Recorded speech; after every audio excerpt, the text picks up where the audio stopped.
Hi everyone, I'm JD. I'm not out of breath because I was outside working or anything like that. Actually, I just got back from Montreal. It's a long way here to the man cave. That's where we are, the man cave. Anybody who thought you saw this hat in Montreal, don't you go fucking telling anyone.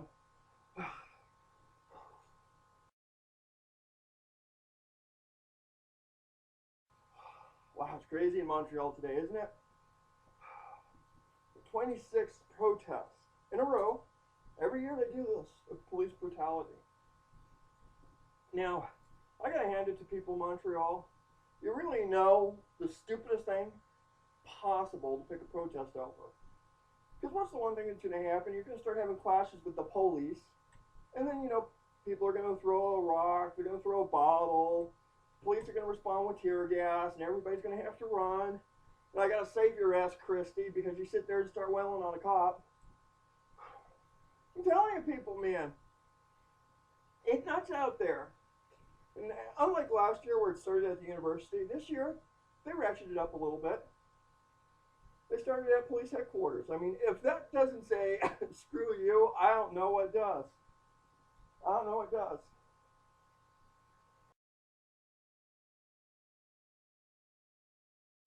Yeah, the Canadian courts have declared this year's protest unconstitutional. And I'm thinking to myself, this is Montreal, man. This is Quebec. You know how the people are going to respond to that. Oh, you think this is unconstitutional? Pierre Trudeau would not have done this unconstitutional. We are Quebec. What you going to fucking do? Kick us out?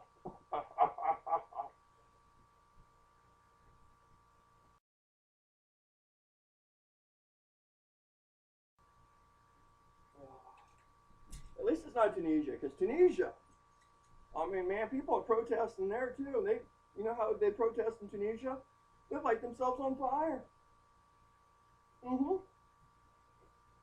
I kid you not, there was a Tunisian guy this week said the police were being too brutal. He lit himself on fire. I'm like, that's not how it went down. The guy went to the government and says, I don't want to be part of that Al Qaeda shit. Now they're willing to give me 40 virgins. So can we compromise just a little bit? All I want is one, because I'm a hunk of burning love. I told him, no, you ugly. You ugly. So he goes out in the street and he proves he's a hunk of burning love. He's a hunk of burning flesh. Oh. Oh. But Al Qaeda, you got to hand it to them. They probably have the worst pickup line in terms of trying to get people. Come blow yourself up for us. We'll give you 40 virgins. I'm like, shit, man. You can go down to Long Beach. Go to Comic Con. You'll find 200 virgins right there.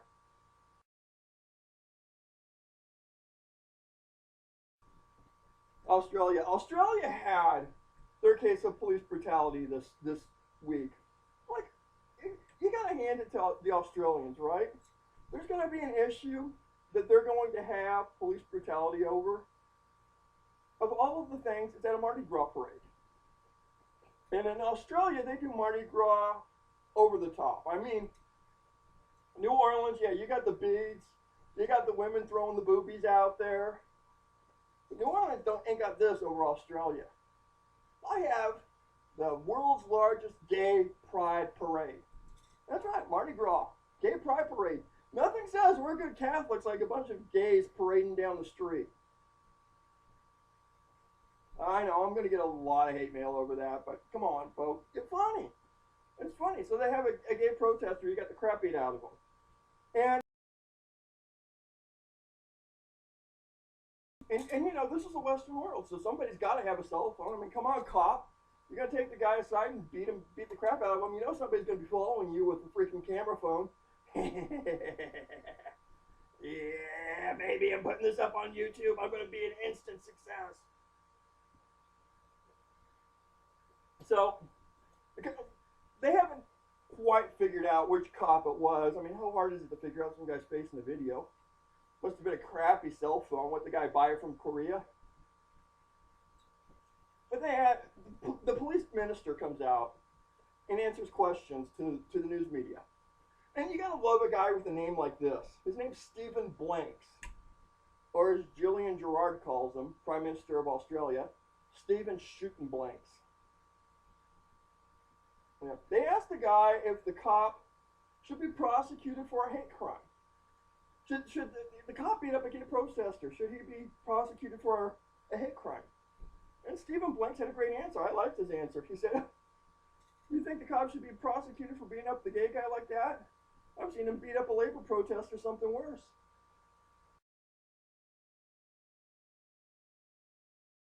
Protest world. There's been a lot of protests, most of them on police brutality this week. I can't quite put my finger on it. I mean, I'm from Los Angeles. We're used to police brutality. It's a new thing next week. The only people who actually report on it anymore is Fox 11 News, and that's because no one fucking watches them. So anyhow, David Cameron came under fire this week. Now, America, we've got gun control. We have a gun control issue. People are shooting up everything. We got kids shooting up the schools, high school, grade school, college. We even got kids shooting up the cops in the state of New York. The state that has the best gun control policy in all of these fair United States. People are shooting up everything. And, you know, David Cameron, he comes under fire in Britain. It's the nation that we're all looking to, saying they've got the best gun control policy. Ain't no crime in Britain, right? Well, during the question and answer period this week in Britain, one of the ministers stood up, because this is what they do. They stand up and they ask the Prime Minister a question. That's kind of the whole point of questions with the Prime Minister. He stands up and he says it, I do it this way, quote, "I do hope that the Prime Minister would stand with me against the crime in our fair city of London.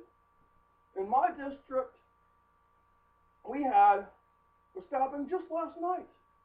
One of our fair British girls was stabbed in the middle of the street. It is 100th fatal stabbing in our fair city this year alone. So I do hope that the Prime Minister will stand with me and stop this crime."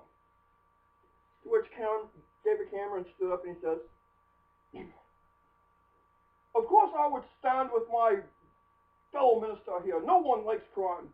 Do we want the bloody Americans finding out that we have a high crime rate of stabbings?"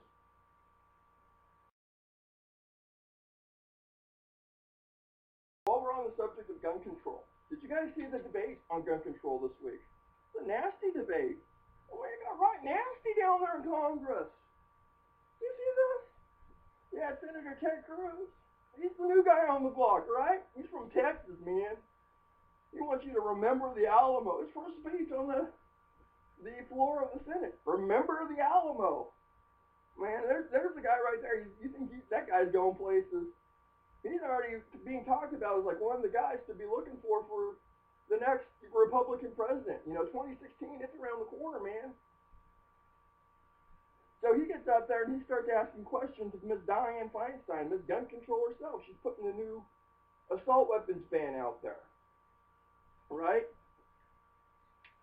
4/5 of gun crimes in America are done with handguns, but apparently we need to take care of the assault rifles first. The assault rifles. So she's out there, and, you know, the two of them are having an exchange, and he starts asking her questions about the Constitution. How does she feel about the Constitution? Are there certain books that can be banned? And if so, what books are they? And after this whole exchange goes off, she goes to the press and starts crying. Crying! She gets this reporter from the Sacramento Bee. "I can't believe he did that. Doesn't he know I've been here for 20 years? 20 years working on this, and he has the gall to go and do that." Right? Right? So it became an issue. It became some part of the whole drama that's going on. We got a budget. We're going down the tubes fast, but we're going to have drama over gun control. Right? So a reporter comes to Ted Cruz and he asks Cruz, right, "How do you feel about that? How do you feel what she said about that?" And he just looks and he says, "Well, I'm sorry that she feels that way. You know, we're senators here. We can all act appropriately, but if she wants to say that I was proselytizing her and abusing her, well, then she's just a Nana Boo-Boo head." You can't go to Ramsey C anymore these days without being called a rhino or a dino. You're either with us or against us, man. If you don't stand up for pure Christian values, you're a rhino. If you ain't pro-choice, you ain't pro-civil rights, if you're even thinking that a balanced budget would be a good thing, you're a dino. You're a dino. And I mean, you go everywhere. They had the CPAC convention, right? And down at CPAC, everyone stood up and said, we don't want no more rhinos. We ran the last 2 elections on a rhino. I'm thinking to myself, didn't both those guys at one point win the CPAC straw poll? So apparently they're rhinos, but they're conservatives, right? Right? A lot of people are going, Republicans, they've sold out. They've sold out. I'm like, no, Republicans, they're doing okay.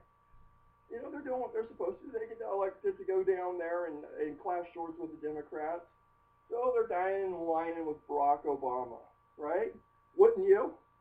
I mean, Jesus, he charges donors $10,000 to do it. He wants to do it for me for free. I'm there. I'll do it, man. I'll go to one of them state dinners for free with Obama.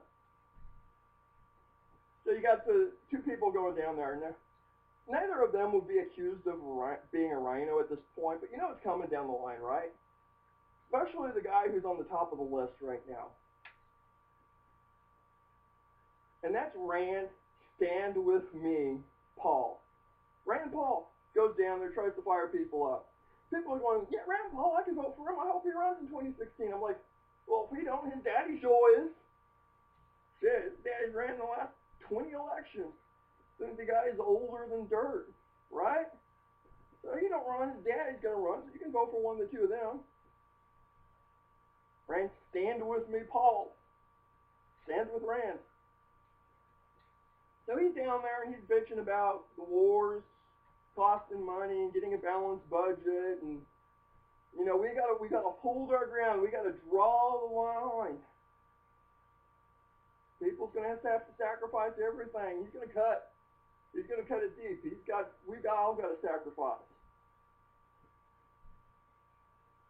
And then you got the other guy. Marco, I'm not from here, Rubio. Now, Marco Rubio, born in American territory, he could be president, no doubt about that, right? But his daddy was an illegal immigrant. It's like, you know, what you gonna do? What you gonna do? Right? Is he now like the illegal immigrant guy? So he's down there, and he's been the guy that, up until this week, has been bitching that the Republican policy on immigration is wrong. The Republican policy on immigration is wrong. And you have this live televised event. Everybody's watching you because you're supposed to be the next president of the United States. And all of a sudden, he shut up about immigration. I'm like, there's a guy who's going to get the name Rhino really quickly. On the other side, too, you have your dinos, right? These guys don't even get mentioned. They don't even get in the press. If they're lucky, if they get like a 5-minute spot on Fox News, dinos, right? And you know, there's the dinos out there. Democrat name only. I'm getting sick of these terms, right? Rhino's almost extinct, and a dino's already extinct. Might as well call them what they are, blue dog Democrat. Now, I'm thinking to myself, we need new terms. We need new terms for these people. Because let's face it, in 2016, nobody's going to care if you're a rhino or a dino. The country's going to be in dire straits, and they'll elect anybody who wants a balanced budget. So, we got to come up with new terms. And I was thinking to myself, for Republicans, the best term that you can come up with is you look at Romney. He's supposed to be the rhino chief, you know, Chief Rhino, Rhino Romney. I'm thinking to myself, you know what you could call him? A Republican infused with cash handouts. That's right. He's a Republican infused with cash handouts. That's what he is. He's an R-I-C-H. He's rich. He's an R-I-C-H.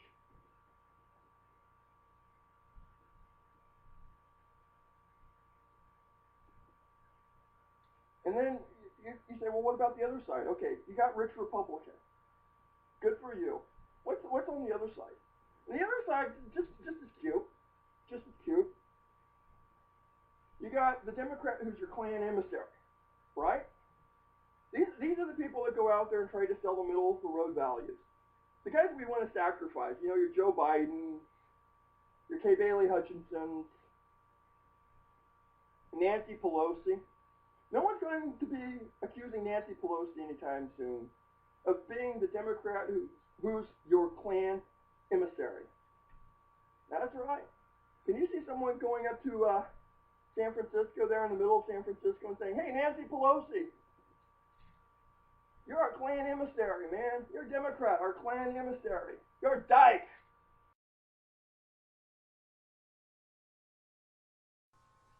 So Stephen Harper, he's jovial this week. Have you noticed? China finally said not only are they going to buy Alberta tar sands oil from Canada, but they're going to help build the pipeline from Alberta to Prince Albert, British Columbia, so that it's going to be easier for Canada to be shipping the oil out to them. And already the United States is up in arms. Obama is like, this is not a good environmental policy, Mr. Harper. He's got people calling C-SPAN saying, they should build the oil refinery right there and live off their own oil. They'll be shipping it over no mountains, destroying the pristine Rocky Mountains. I mean, America's gone on a big spending spree to stop the Great Northern Pipeline. Because we didn't want to build one of our own. You gotta hand it. China's figured it out. They've got it smart on that. They know how to please the Canadians. All you gotta do is buy the oil. But people are like, well, Stephen Harper, he's just a bit off.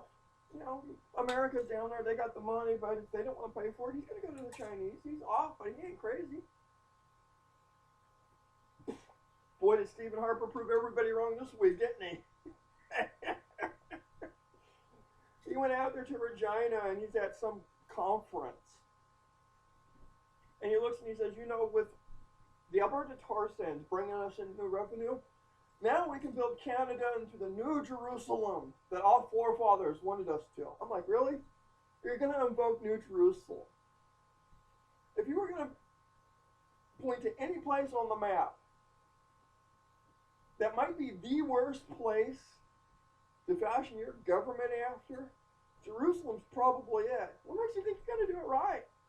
I mean, Jesus, everybody's always fighting in Jerusalem. They're fighting over Jerusalem.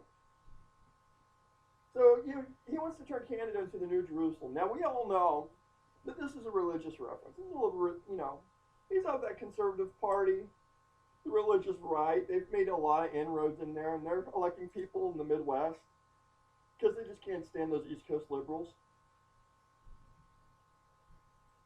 So, we know it's a religious reference, right? From the book of Revelations. And considering everybody's using the book of Revelations right now to, like, prove their point, it's kind of pathetic. Look at Kim Jong-un. He promised to turn Washington, D.C. into a sea of fire. I'm like, cool. You guys promised to save us some money. Now we don't have to pay our light bill down in Washington, D.C. Sea of fire, that might be an improvement. Now, Stephen Harper, he's not with his detractors at all, right? He's got this Marcy McDonald character chasing after him. She wrote the book called The New Armageddon. It's also subtitled Why We Should Elect Bob Ray. So you already know where she's coming from.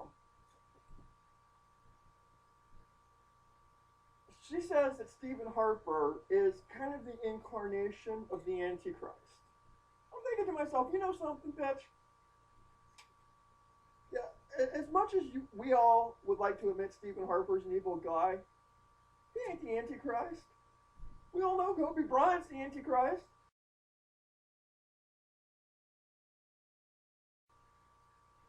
Yep. After 70 years, North Korea says they don't want to follow the armistice anymore. What does that mean? That means that North Korea and South Korea have decided they're going to put all their troops in a line and see how many survive. South Korean leader is a guy by the name of Sun Moon Kai. Sun Moon Kai, right? New kid. He's the new kid on the block. He's even newer than Kim Jong-un, right? He's the son of Kim Jong-il. Where do these guys get their names anyways? It sounds like something you would order at a Chinese restaurant. Yeah, I want the number 5 Kim Jong-un special. Do I get fried rice with that? No. Kim Jong-un, he got up there and he's like, I've got nuclear weapons, South Korea's got the United States. What party evenly matched? I'm thinking to myself, yeah, you got nuclear weapons. I wonder how China feels about all that. I mean, they've been making the inroads to Japan, right? Are they really just thinking North Korea is going to soften South Korea up for them? So when they sail their ships over to South Korea, the United States will run away. It's what we've been doing lately with them. But, you know, Kim Jong-il, he promised to turn Washington, D.C. into a sea of fire. He also said that us Americans, we were ungrateful because his daddy gave us Asian food. That's right. In fact, he said it this way. Oh, American, they're so ungrateful. Don't they know my daddy gave them Asian food and green tea? Also made them home delivery.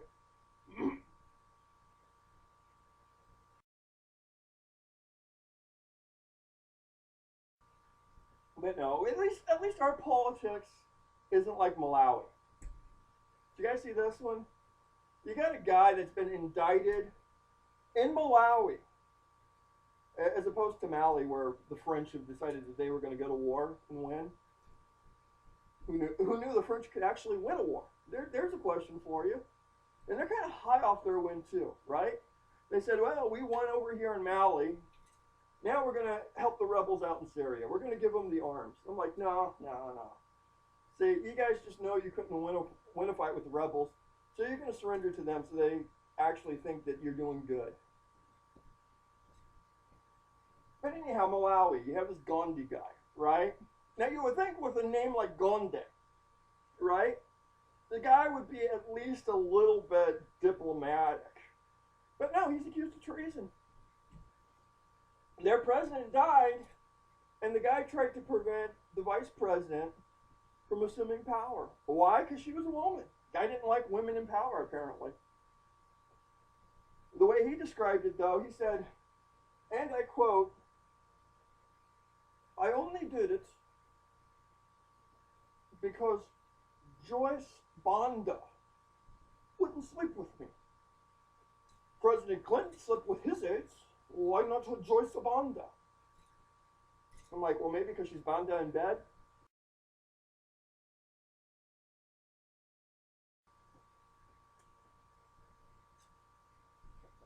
But the guy's accused of treason. He's walking around like he's the big kahuna. And I'm thinking to myself, you know, that would never go good here, right?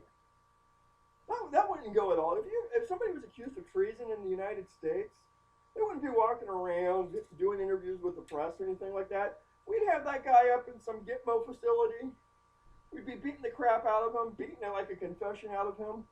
And we'd be putting together a court in like the most god-awful liberal place in the world.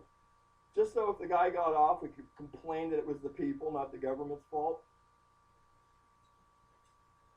And we'd have the media camped out there. And I mean camped out. You'd have your Fox News, you'd have your CNN, you'd have your crappy MSNBC, and somewhere in all of that, you'd have the guy from Reuters going, God, I have to hang out with these people again. And they'd be standing there and they'd be doing it like this. We know that guy sitting over there, he's innocent until proven guilty. But the man committed treason. Come on, America! Rally behind us! I mean, Christ, they do it with that chick that supposedly killed her boyfriend. When is it that chicks could go around killing their boyfriends and we should feel sorry for them? Honestly. A chick kills her boyfriend and we're supposed to feel sorry for her. You know, if a guy went out and killed his girlfriend, we'd be like, hang the asshole. We would. We'd feel sorry for some chick just because she killed her boyfriend. Don't you know she killed him for love? That'll be the excuse to watch. At the end of it, She didn't love him anymore, so it's easy to get rid of him. Everything's for love, right? I'll even go a little bit further than that. They had a controversy, local controversy. A couple of instructors at an unnamed high school were caught having relations with their students.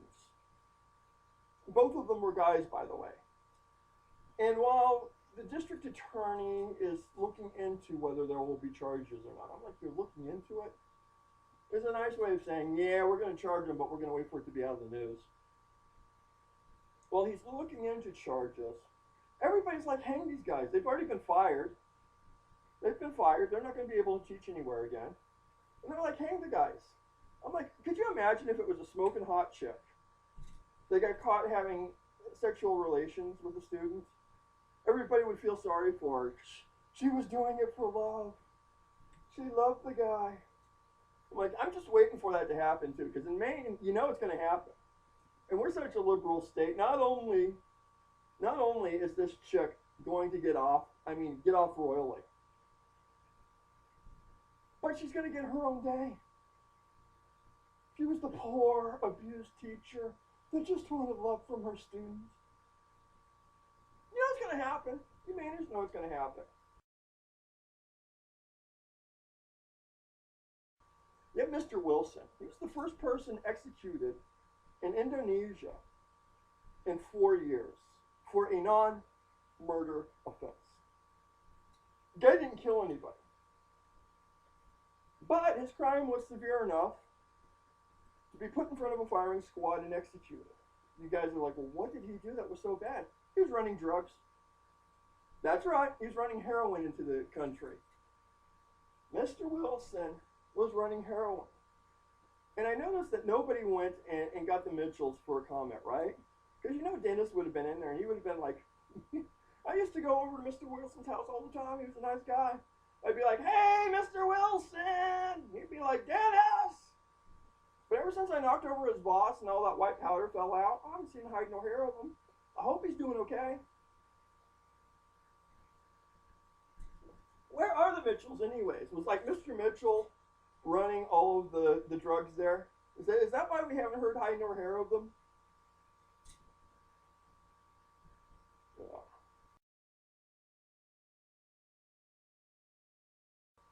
In the Indonesian prison, when they kill people, they use small caliber rifles. Small caliber rifles. These are World War II style rifles. So not only did Amnesty International have a problem with this guy getting whacked for drug running, but they didn't like the fact that they were using these World War II style rifles, right? Which is basically probably a small caliber version of the M1. And, you know, Dianne Feinstein was sitting there and watching the interview, and she was going, you know what, Indonesia, don't worry. When we start confiscating all these AR-15s, we'll funnel you a few. Now, in America, we couldn't get away with that. We couldn't get away with executing a drug runner. We'd like to. Well, we really would. Think about it. That stops some of this illegal immigration right there. You get caught dropping a kilo out of your butt, they're going to execute you. Not just execute you, but they were going to put the guy's head on a spike. As an example. And they thought the better of it when Amnesty International started bitching. But we could do that. Could you imagine? Have our wall of shame, right? Whole bunch of pikes, put the heads on them, one by one, all these people who were dropping cocaine bricks when they came into our country. It would send something to Mexico right there saying, maybe, just maybe, you should get a hold of this cartel guys and tell them that you don't want your people dying on the border here. Got a new pope, right? There's all kinds of people saying, this guy's humble, this guy's, you know, he's a man of the people. He drove himself to the hotel to pay his hotel bill. Now, you know Obama's not doing that. You know Obama's not doing that. Pay for his whole hotel bill when he can get a donor to do it for him. Or driving himself. That's what he's got the Secret Service for. He ain't gonna be driving himself anywhere. You know, that guy's got it made for life now. But we do. We got a new pope. Before we got the pope, everybody was remarking how there'd been a couple days, and the guy they thought was going to get it isn't going to get it. Who was going to get it? And they would start talking about. I mean, everything was strange. They even said that this guy from Ghana was going to be pope, right? But they had a seagull land on the chimney, and people were like, "Oh, poor seagull." When they start smoking that chimney, man, you're gonna have smoked seagull. That seagull's ass is gonna be cooked. I'm thinking to myself, no, it's not. You know, it's gonna fly away right before the white smoke comes out. And I'm saying this to myself. I'm like, it's gonna fly away before the white smoke comes out. Because don't you know that when God comes down to earth, He comes down in the form of a bird? It's in the Bible. Look it up. He came down in the form of a bird at the baptism of Christ. So I started thinking to myself, I'm like, okay, it might not be soon. So I started doing things around the house. My kids were watching it. My kids were going, Dad, it's smoking, it's smoking. It's fucking white. Fucking white. What he said. And I'm like, you know, it really speaks highly when your kids are swearing like that. It does. It said to me, it's like, you know, you do it a little too often. It's like, JD, you're doing this thing way too often, swearing like this. I'm like, but I'm an adult. I'm not a kid anymore. But okay. My kid's now got to say a couple Hail Marys. I mean, that's what the Catholics do, right? You swear in a Catholic church, all you got to do is say a couple Hail Marys and you're good. In our church, that's held against you in the afterlife.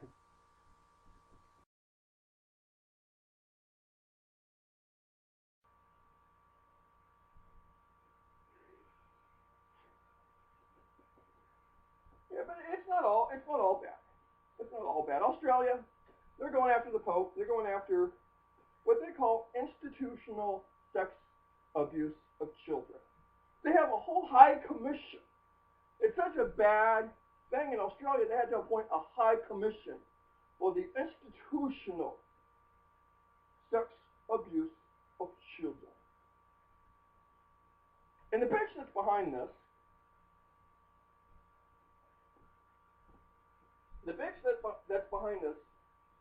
is a gal by the name of Quentin Bryce. Quentin Bryce is behind this. She says, this must stop. It is a very, very bad policy in Australia that we cannot take care of our children. So she got herself a high commission. And did she go out and did she find a bunch of namby-pamby liberals to be like leading the crusade against the Catholic Church? No! No! She went out and got the best dick that she could find. And that was Justice Peter McCowan. Justice Peter McCowan of the court. He's known as the hanging judge, man. You know, if there was ever a guy who was like the best candidate for a Wild Wild West movie, this is it. So it's Hanging McCowan. Y'all know that's what Julian Gerard calls him too, right? Hanging McCowan. He gets out there and he gets his commission together, and I mean, you got some tough people there. Everybody's going to come down on all this institutional abuse. And they looked at him and they said, well, how do you feel about this? And he's like, I don't like sex abuse no more than you do. Another reporter asked him who his first target was. He's like, well, we cannot say that yet.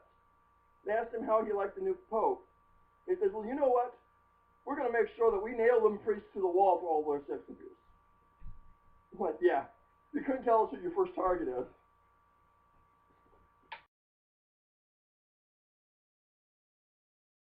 But David Cameron coming up against the Pope says that the Pope, the new Pope, is from Argentina. And as an Argentinian, he hopes that he can respect that the Pope needs to respect that the people of the Falkland Islands, they voted to stay part of the great Republic of the United Kingdom. They voted to be a part of our fair land, and they rightly should.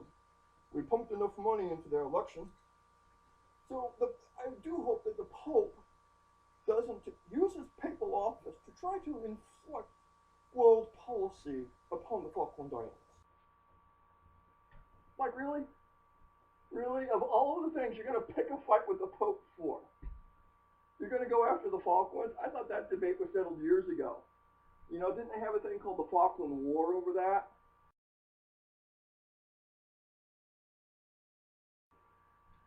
England put out one of the worst press releases this week.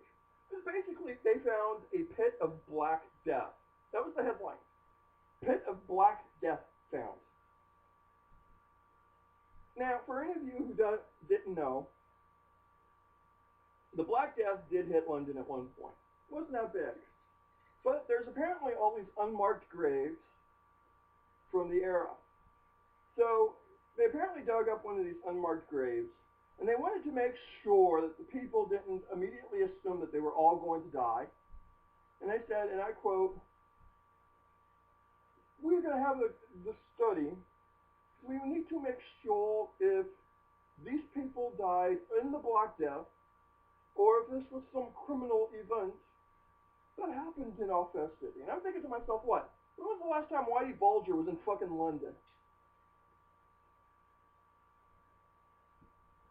Honestly, they need to make sure. Okay? England's supposed to be the guy. They're supposed to be cool. They got gun control. They don't have crime like that. Huh? How does a bunch of people end up in a pit if it's not the Black Death? I mean, seriously, y'all need to think about your press releases.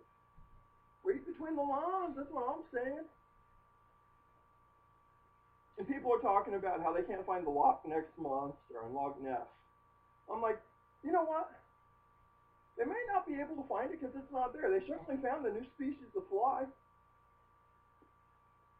Did you guys see this? There's a species of fly, I'm talking insect fly, at Loch Ness. Previously, it was never even noticed. How drunk do you have to be to not notice a species of fly? Well, it's going to be buzzing around you everywhere, right? New species of fly, they didn't even notice. And they call it the sawfly. And I'm like, you know what? They're lying. I can read between the lines. Some guy didn't like the fact some broad wouldn't date him. And so he said he went out and found himself a new species of fly, the sawfly, which basically means he dropped a couple sawbucks, or as they call them in Britain, 10-pound notes. He dropped a couple of sawbucks on the counter at some Scottish bar in Loch Ness. And gosh damn it, the lassie wouldn't even lift up me gill.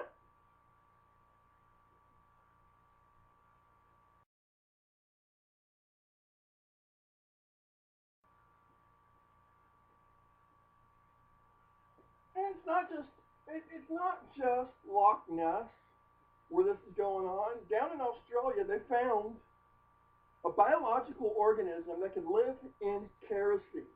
Apparently they were drilling and they were sucking some of this water up, and some of the water got in the kerosene tank, and well, they discovered the organism was living in the kerosene tank. I'm thinking to myself, great. Russia just found itself the perfect biological weapon. I mean, how's the United States going to survive something like that? A bacteria that can live in kerosene. What are we going to do? We need to one-up them, and I mean like quick. We need to find ourselves a freaking organism that can live in like mustard gas, right? We need some type of organism that can live in like one of the most toxic environments, just so we can one-up them so they don't use their kerosene bug on us.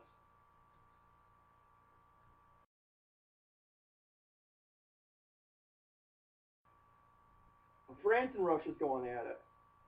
France and Russia's going at it. You have Vladimir Putin. He's upset because the French governor, Michel, he's sending arms to the Syrian rebels. Putin goes, don't you know this is all Russian ally there? They buy all Russian guns. We will stand by President Assad and his rightful government. Russia's not going to be outdone, man. Damn it.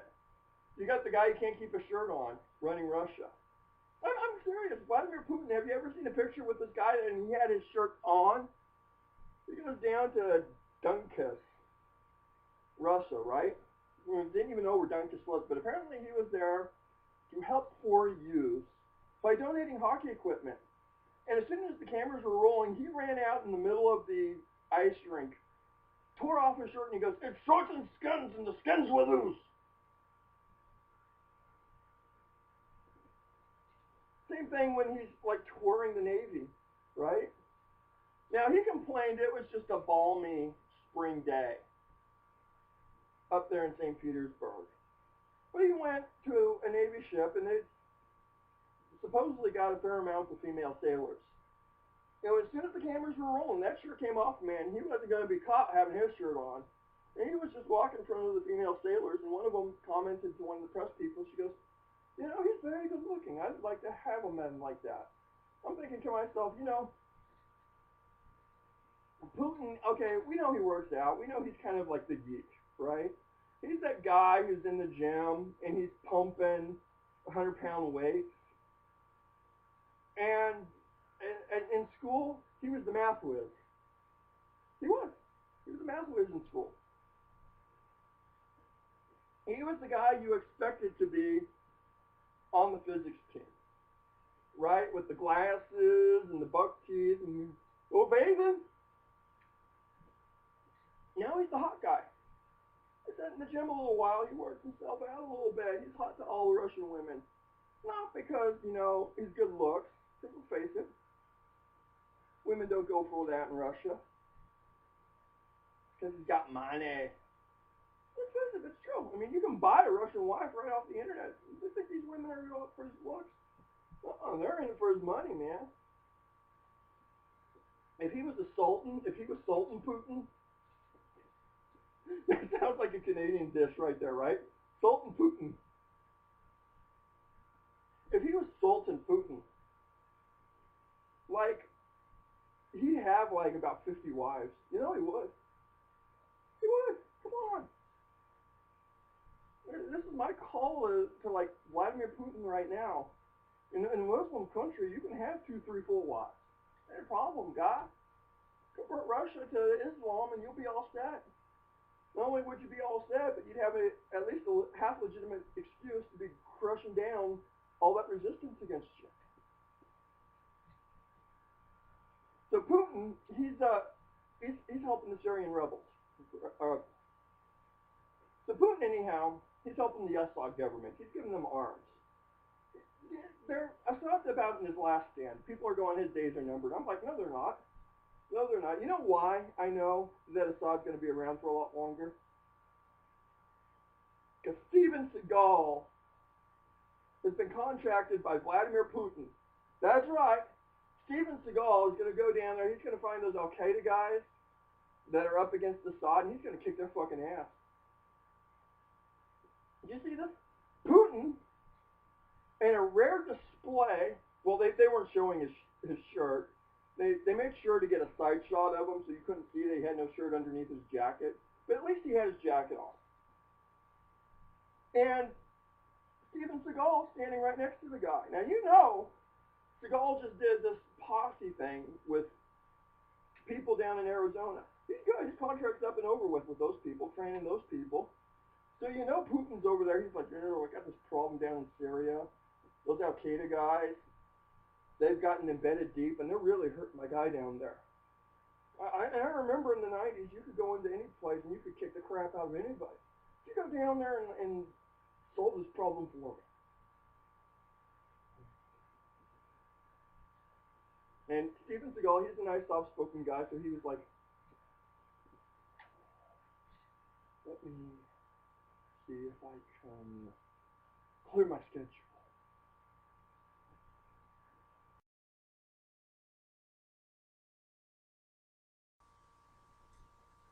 Now, I live in Maine, and I will tell you something. In Maine, we do get our fair share of snow every once in a while, and it's not bad. I mean, you know, you go out and you have a couple inches of snow, take the kids out there, make a few snowmen, you know, do a little bit of shoveling. I found out this week just how crazy I was. I went out and shoveled a couple inches of snow. It wasn't that bad. Just got it off the deck. Then I come inside and I see that Hungary's going through a snowstorm. And I'm like, oh, man. Them poor Hungarians, until I saw how Hungary deals with its snow. They got their old World War II style tanks and they put a couple plow things on them. They started going down the highway. And I'm like, Jesus shit, I need that for my driveway. Could you imagine? Could you imagine having a tank plowing your driveway? Ain't nobody gonna be messing with you. It's a good excuse to have a tank right there, man. I'd have the tank plow service, man. I'd have a couple of those babies. I'd be plowing everybody. Ain't nobody gonna be messing with me either. Get over there. Hey, Josh! Josh! I see you got your plow truck on my beat here, man. You got your plow truck on my beat. Get that crappy ass Ford off my beat. You know, John, the people said it was okay. I'm telling you, that's my client right there. You get your truck out of here, man. Have a couple tanks, man. That would be a great plow service right there. Get plowed by a tank. You know it's going to be done right too. The DOT ain't even going to mess with you, right? You'll go down the road. If you don't want, if you get tired of plowing, you just pull over to the side of the road, wait for the DOT guy to come by. You get on his rear end. You know he's going to be plowing pretty fast.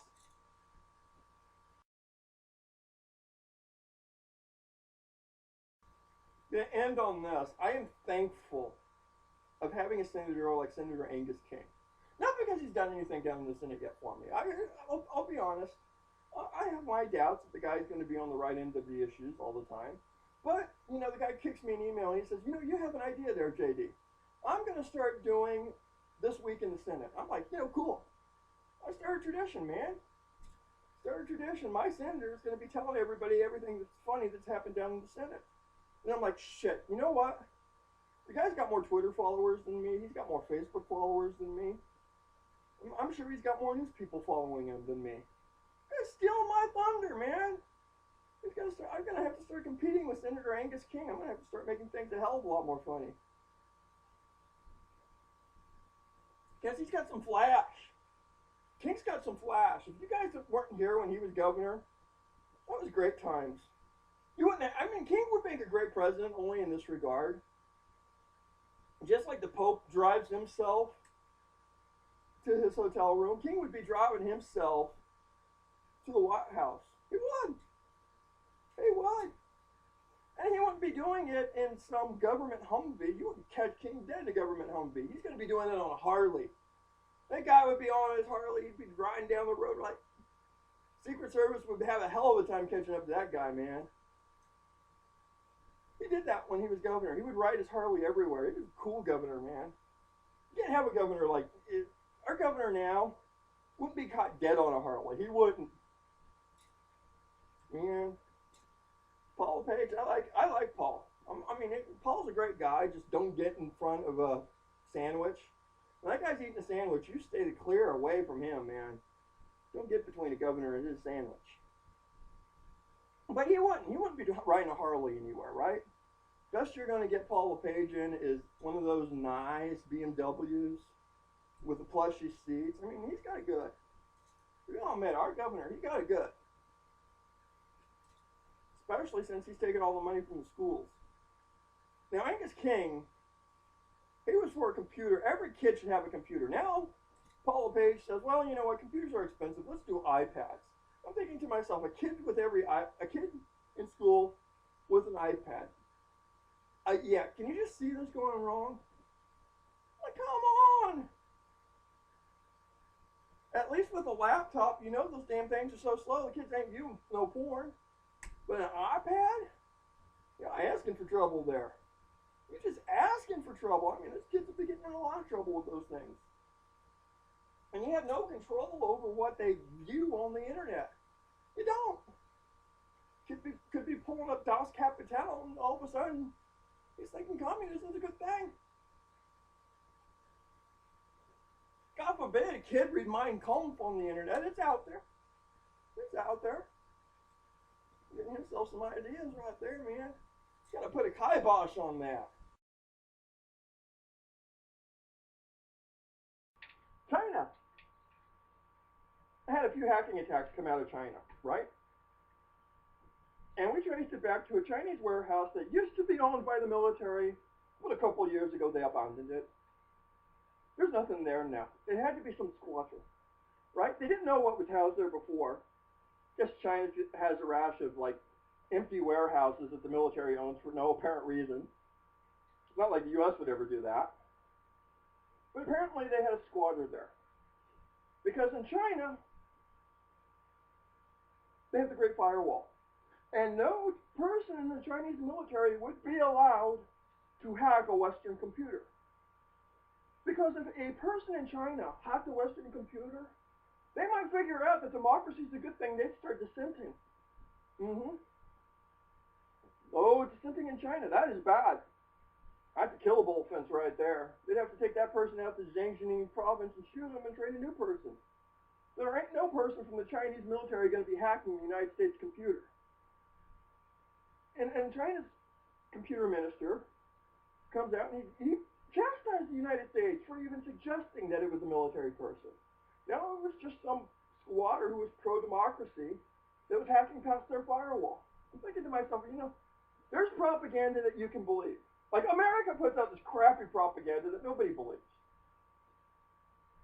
Nobody believes it, right? It's crappy. Nobody believes our propaganda. We don't like the Egyptian government, but we're giving them tons of military equipment, right? We're buying their loyalty. Who believes for a second that we're not pro-Egypt? Same thing with Morocco. Same thing with Turkey. We condemn their government saying, oh, you guys, you're bad. You're bad. Americans don't trust them Islamic people. They bad. Then we turn around and sell them a whole bunch of military junk just so we can make some money. Russia's doing it too. They're the same way. These Islamic people are bad. We need to stop it. But they're selling Georgia military equipment. They're selling Iran military equipment. Who's selling Georgia military equipment? They're selling Syria military equipment. And then Iran's selling Syria military equipment. And God forbid, but it came out, Georgia's selling Syria military equipment. I mean, they have it every way till Sunday. There's a big old huge arms trade going on there with Russian arms. But China wouldn't let their people hack the United States computer. Why? Because they might figure out democracy is a good thing. Come on, that's believable. You believe that? You do. I got a bridge in Hong Kong I'd be willing to sell you.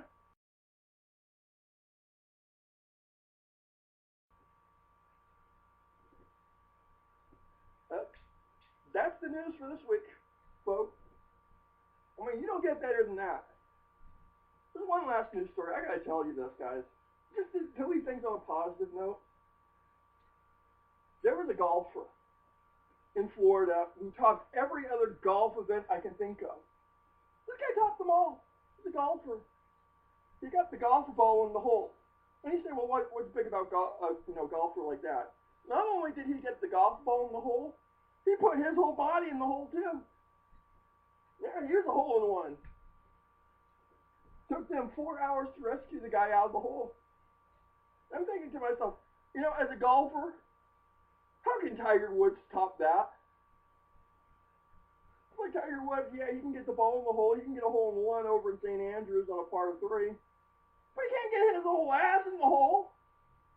God damn it. There's a golfer who should have to get his book of world records for the biggest golf score. Right? Unfortunately, the foursome that the guy was with had to take an incomplete on their game. Apparently, this wasn't on the 18th hole. I'm thinking to myself, you know, you guys just watched one of the best events in golf that could have ever happened. Guy not only sinks the ball in the hole, he sinks himself into the hole. And you guys are complaining because your game wasn't finished?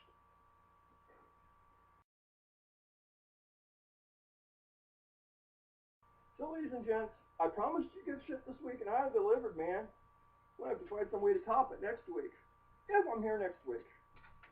Y'all have a gooder. I got myself a protest to get back to.